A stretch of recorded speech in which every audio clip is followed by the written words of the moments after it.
Flaws in the EPA's emergency response may have delayed critical air surveillance during the 2023 East Palestine train derailment.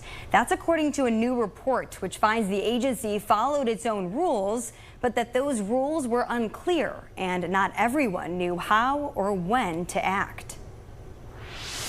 When the East Palestine train derailment occurred, there were questions not just about the crash, but how agencies responded. At the center of one complaint, a powerful EPA aircraft called Aspect, which detects chemicals in real time. The EPA's only airborne chemical and radiological detection plane. The EPA said the plane didn't fly over the derailment because of weather, but the agency's Inspector General's office reveals more to the story. The plane was not requested until 2 days after the derailment because the Region 5 lead on-scene coordinator believed that the ground-level monitoring captured better data, when in reality, Aspect sensors detect temperature more precisely. The plane launched after the official request, well within the EPA's deployment window, but by the time it arrived, the controlled burn of the toxic vinyl chloride inside derailed cars had already begun.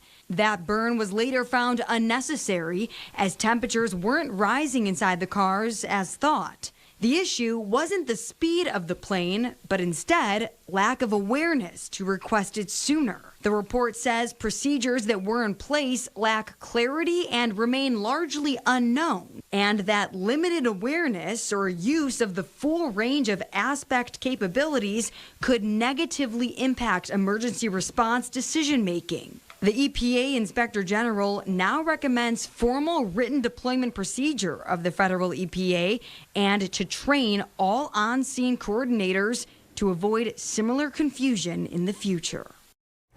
Now, the EPA is already making changes in response to this report, including a 24/7 hotline and updated training materials.